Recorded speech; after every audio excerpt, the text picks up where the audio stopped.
Hello? Hello? Hi, here we are. Now, we don't really see us here. I don't know how that works, but that's okay. Are you seeing us? I don't see you. There you go. There. Yes. Oh, success. Oh, I love it. Okay. How are you guys doing today? Doing great. Thank you very much. How you doing? This is David. I'm Brian. Hello. Hi. This is great. Okay. I noticed in one of your other interviews that they started off by asking how your health is. I am going to start by asking how your mental health is doing these days. I'd prefer not to answer that, but physically, I'm doing all right. Doing good. Good, not bad. Good, not bad. I think that might have been some kind of inside joke that even I didn't get, but it's always good to be healthy. I hope you're doing good. Doing well, thank you. So, Brian, I know that as a youth you took piano lessons. Do you play any other instruments, or do you just primarily rely on your voice as your instrument? Well, thank you for that thoughtful question. I started playing piano really when I was 5 years old. My parents had my grandparents' player piano, and I gravitated towards it. And I did take lessons for a couple of years in my young days, and I can read music, but I'm very slow. But what really propelled me was that I didn't really like classical music at the time. I think I have an appreciation for it now, but back then I usually play by ear. So I was playing stuff on the radio that I heard and things, and so I only took about 3 years worth of lessons. And also, I came around right when synthesizers were really happening. So I drifted from piano to synthesizers at the a very early age, and computers too, for that matter. And because I really like the ability to create something, the piano is the same sound. You can play it different things, but it's the same tone over and over. Synthesizers, all kinds of different sounds. It Oh, it's constantly changes. incredible. I was looking at like your wheelhouse of what all you can do electronically, and it's so extensive. It's incredible what all you can do. Well, yeah, I agree that there's a lot of things that are easier to do these days. Back in like the 80s and the 90s, it was very difficult to sync a lot of this stuff together and blend it with real stuff. Although we use a lot of electronics, we've always had live drums in almost every single song. So, it's still a band, but it does have a lot of electronics, which I think is exciting. It's still, I think today maybe is the best time ever to be involved with. There's so many synthesizers and plugins and things available that sound fantastic that Yeah. are relatively low cost. Back in the 80s, an Emax sampler was $3,000, and I don't know what that'd be today. Yeah. So, but now you could do it all on your laptop, kind of. Did you want to answer the question too? Yeah. I don't even know what the question was anymore. Your instruments, other than Oh, guitar. yeah. Yeah, I'm sorry. No, that's okay. I'm sorry. I'll back up just a bit. I'm really curious what all. I see guitars like in the videos. I see guitars. I'm curious, is it mainly synthesizers and all of that with guitars that you guys have done in the past? Yeah, I was talking on and on, and I just really wanted to finish. Yeah, I started playing piano, but in school I played drums. So I do play drums. And it comes in handy because we can program or play the drum beats as well. So I've got my hand in both fields, but I don't really play guitar. David is more of the guitar and bass player. Yeah, totally. And we both play synthesizers, but he's more of the stringed instrument guy. Okay, very cool. So there's quite a few musicians that have influenced your music. How, like, other than like say Prince, for example, which other ones would you want to mention? Joy Division. Joy Division. Gotta mention Joy Division. Yeah. Of course, they turned into New Order. Great. Right. And so I was certainly a student of English music. And I would say there's quite a few others. Kraftwerk is sort of the grandfather of it all. It all sort of came from that. And from Kraftwerk, the German group. They're legendary stuff. So I've certainly patterned a lot of my songs after them. And then, of course, in my generation, Depeche Mode was a big influence.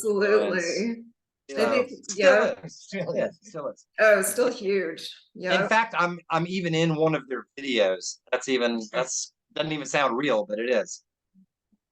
I Feel Loved. Yeah, I Feel Loved. It was shot in 2001 in Los Angeles. And yeah, I'm in the video. So I'm a real student of that stuff. But we like American stuff too. Early Ministry would be good. You know, stuff like that. The Cars. You know. I was wondering what you guys mean by post-punk.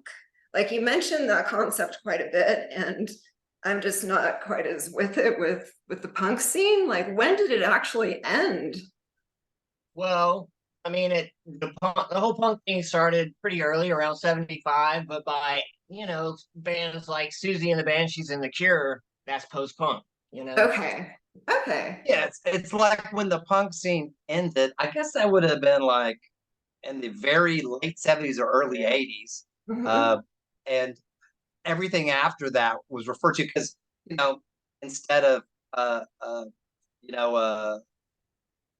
the mohawk and all of that stuff, people became a little less peacocky, and it was still anybody could get up and do it, but you had to actually, you know, most bands are a little more musical.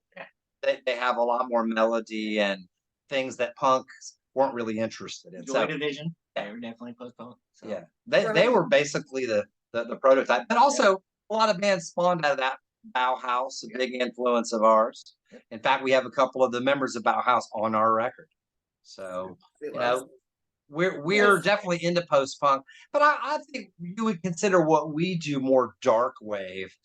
Dark wave. Which is, you know, more synthetic in a lot of ways, and more dancey. You know, we're like a goth club. That's what it's more spellbinding. It's more, I don't know, there's like almost like a spill of sound, like a crescendo or I was trying to find out how to describe your most recent song, Trapeze, and it's difficult. I'm not as skilled with how to explain how electronic music sounds, and it's just so superb.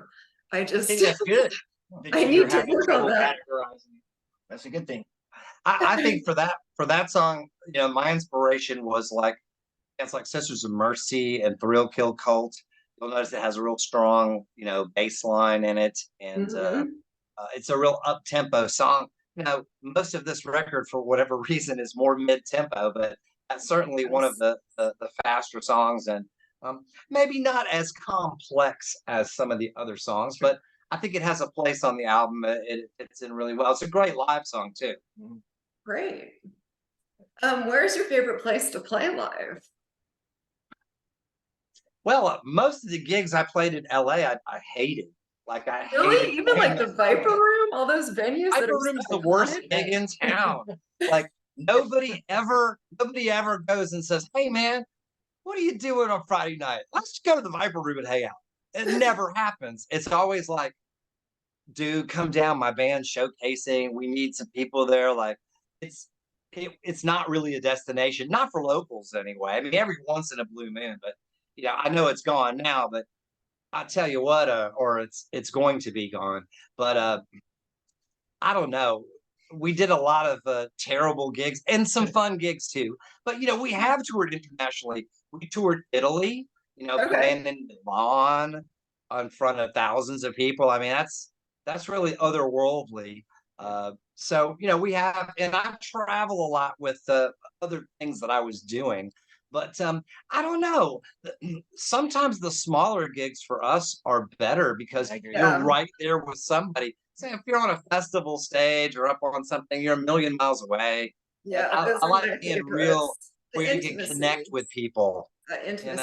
You need to feel that energy from them up close. So have you guys performed at Red Rocks here in Colorado? Well, no. You're in Colorado? Well, yes. Crazy. I lived there for 15 years. Oh my gosh. Yeah, I'm in Boulder County. I just got back Monday from Colorado. But continue. Well, no, I think I mentioned that. Well, I've been to Red Rocks before, helping some friends of mine out on tour. And it's a great, of course, I've done a lot of gigs in Denver too. The Ogden Theater. Yes, the Bluebird. Ogden. Yep. Bluebird Theater. Yeah. I mean, even in the early 90s, Safari Room, there was a lot of gigs there. What people don't know is, Mexico City's even higher than Denver. Really? Yeah, it's more than a mile high. So, the thing about Denver is you always get winded and drunk much quicker. Yes. Yeah. So, and I've done a lot of other things out there too, the Telluride Festival and all kinds of things. But he's what the about Colorado Burning guy. Man? Telluride? Burning Man. Did you guys that? ever perform at Burning Man? No, I don't think that would be our crowd, but I've certainly been invited. When you're in LA, imagine. I'm sure that's not a long drive in the scheme of things, but when you're coming from Atlanta, that's like about 2,500 miles. Oh, yeah. But I've had many chances to go when I was in LA, and I said nah, because it's just not my type of thing. I'm a little more of a city guy. Yeah, I did it once, and once was just right. No more, never again. I had the experience, and it was pretty intense. But yeah, this year's not doing too good out there this year. No, this was the year to miss it. That is for sure. So can you explain some of your creative process with your songs in general, or you could focus on one in particular if you like?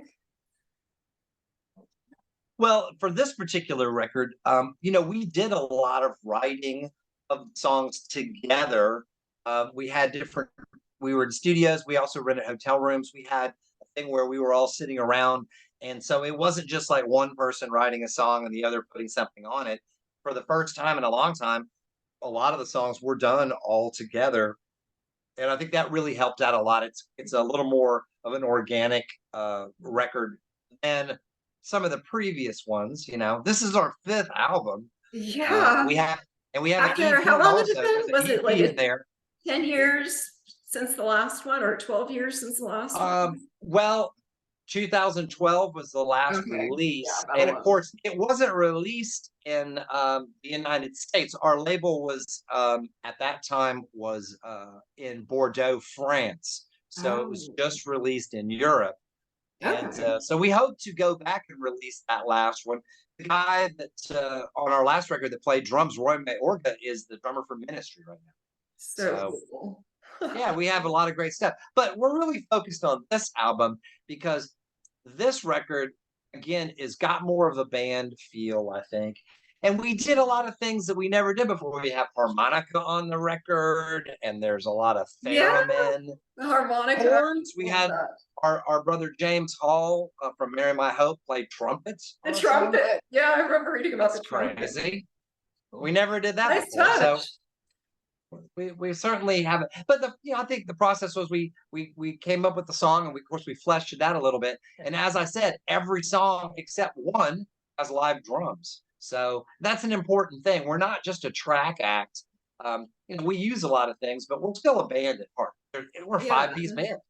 Seems like basically writing beautifully. Most of the stuff, Brian would pull up some kind of drum thing, then we just start playing. He'd record it, then he'd go back and add live drums later and do all his synth stuff and be the wizard that he is. Very cool. And of course, Cheney Brannon from Collective Soul helped us out on drums for some of the record. And the rest of it was Chad Stewart from Faster Pussycat, some friends of ours too. Nice. He's a great drummer and really, really nice guy. And we've known all these guys for a long, long time. So it all sort of came together in an interesting way. It just took a long time to put this record together. So we were living in different parts of the country, so it's just like we had to get together when we could. So And a lot of the guests on the record, like Frankie from Serial Kill Cult and the guys from Bauhaus, we had to wait for them to be off tour and the timing was right. We had Well, to it book sounds the like studios. everything is very well thought out. Like you don't rush through any of your work. Like you really give it a lot of thought. Like yeah, we're really even some of the stuff where we tracked, we tracked in a studio that Michael Jackson had did some of Thriller in, and Peter Gabriel did his third record there. And we really got some great it's sort of a blend of everything, old school and new school. And yeah, we had a lot of computers help us on the record, but there's a lot of older studio pieces and hardware pieces that we use. We like to do a blend of everything. Yeah, I love it. Eclectic. I was wondering, okay, you have fans from like 1989. So you have new fans like me, you've got the old ones. Like what kind of message do you want to give them at this point? Well, that's another great question. I'd say that we probably haven't been the most prolific in our live shows, but there's been a big reason. I think it's taken us a long time to find a label that really matches what we're doing. Okay. And even if we had to wait to the fifth record, I'm so glad to be involved with Cleopatra because they really are the premier goth label. And dark wave, whatever you want to say, they really know what to do with us. I've known those guys for a long time, and it's been a dream come true of both of ours to be on this label with all these wonderful acts. And I think that better late than never. So we're really anxious to get out and start promoting this record and playing shows. But I think we finally have, we feel at ease with, how we're putting this out. And it's really, I know a lot of people say they don't need labels, and maybe they don't, but it's nice to have somebody that's really in tune with what you're doing and really is supportive and helping. It's really allowed us to do much bigger things. And we really hope we can continue this relationship. Fabulous. I'm going to back up just a bit and ask, so I know, Brian, that your father's passing was like one of those kind of dark experiences that inspired some of your work. Do you want to mention any others that turned into a song or that are like things that keep coming back, like things that are like old experiences that you keep attacking with different songs? Well, that's a great question. There's been I had one of my best friends, and he was actually a part owner of Dragonfly nightclub on Santa Monica. My buddy JD, who passed away unexpectedly getting in a car wreck. Yeah, that really threw me for a loop. And of course, when we did the famous Viper Room showcase, and for my band, I didn't want to do it. That was when Joey from Slipknot came in, and next thing I know, two of my guys are playing with the Murderdolls, and that was a real low point, losing that band. At that point, I reflected upon maybe stop what I'm doing because it would be hard to have a band that good. But I got songs out of that too. There's, it seems to me when the songs come, it's with either extreme terrible stuff or extreme great stuff. There's not a lot of in between. So when things are going along, average, there's not a lot of great songs come out of that. Yeah, mediocrity, middle ground. Not so much happening there with creative work. What is next for you guys? Like, what you've got this album out. We're gonna do a great job promoting for you. And what could the Hollywood Times? How could we help you out? Like, what's next? Like, how can we follow through this? Of course, we are planning to do shows and showcases in different cities. Now, our label is in the process of moving. Well, listen, our label is in the process of moving from Marina Del Rey to Austin, Texas. Okay. So we're going to do a showcase for them in Austin, Texas, and we have gigs that we have lined up in the winter and the spring. We're doing shows in Tampa, got things in Nashville, Atlanta, You guys have playing a with lot some lined friends. up. And we do. We're anxious to get out and play it, but we're definitely going to be playing LA. Now, where we're going to play, I don't know, somewhere cool, somewhere a little off the beaten path. We would maybe finally be able to play Bar Sinister, perhaps. Yes. So if we do, we would love to have that. Would just be the perfect, complete, full circle. I think that's what we're going to try to do. So stay tuned. But yes, we're coming back soon. Fabulous. And we're excited. We're excited. We've been in rehearsals and getting the shows together. And we just bought a projector that was out on tour with garbage. They sold it and bought a new one. So we bought their old. Right on. We're ready to bring our projectors to town near you. Oh my gosh, how exciting. Yeah. Is there anything else that you want the Hollywood Times to mention within the article that we haven't discussed? Maybe that, like I said, our album is available. It's on special edition white vinyl. It's really a very high quality product. And of course, we have CDs too. That's a great gift. And, yeah. And we really wanted it to be a real piece of art. And it's I think there's only a few hundred copies, I think, of the initial pressing, and we sent a lot of those overseas too. But yeah, we just want to let everyone know that if they want to check us out, they can go to the Cleopatra Records YouTube channel that has all 4 of our videos, and we're working on a 5th one now. Back in the day, if you had 5 videos, you must have been Mariah Carey or something. Nowadays, it seems like you got to have a video for every song. Yeah, so it's a lot more work. Yeah. But we're excited to do it. It's fun and it's not work if you love it. That's true. That's right. That's very profound. Well, I think I have what I need for the article. It's been a pleasure speaking with you both. Thank you for bearing with me with the technical difficulties. I really appreciate it. And I will. Well, thanks for showing an interest in us. This has been lovely and very fun for us to do. Even if we had to wait, it was worth the wait. It's really important, and we're excited. It's great when we have thoughtful questions. I think I'm going to put you way up there because we've had some questions about ghosts and all kinds of things. I don't know what to answer. Yeah, I don't know how to answer stuff like that, but spirits maybe. I was talking to somebody about interviewing you guys, and they're like, "Are they satanic?" And I'm like, "No." No. We're oh my gosh, I can imagine the preconceptions. Well, I think the one thing though that we get asked a lot is that our subject matter, when you're talking about dark wave and goth, it's not a real happy-go-lucky kind of song. We don't really have any Foo Fighter songs where everything's everything with us is a lot more realistic. It's about the real world, and my thoughts are, I think things are getting worse and worse in general.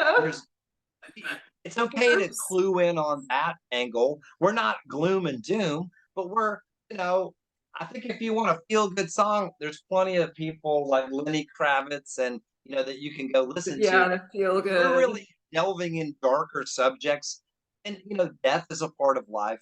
But I don't think Satanism, it's a whole, it's almost comic, really. And I mean, it's not a terrible look, but I think we have a little bit more deeper subject matter. We don't have songs about dragons and things like that. We're talking about the real world, and a lot of people I think you're see that in a negative light. But yeah, I mean, sure, and that has a place too. Not everybody's feeling, bright and sunny. I think most people don't.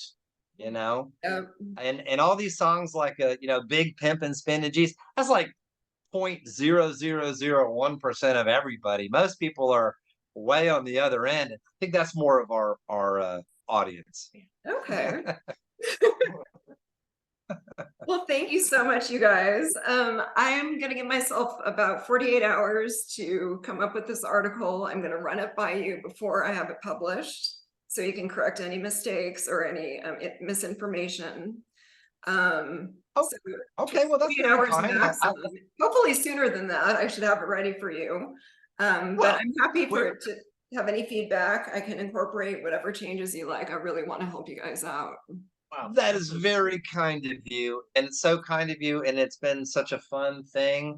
You know, we've done interviews where it feels like we're pulling teeth, and this went by so quick and awesome, and it's a really good question. So thank you very much, and we hope to talk with you in the future. This was wonderful. All right, my pleasure. Hope to see you guys perform live. You guys take care. And your hair looks fantastic, by the way. Just wanted to let you know. You guys both look awesome too. You look great. Take care. All right. Well, thank you very much. See you soon. Bye-bye.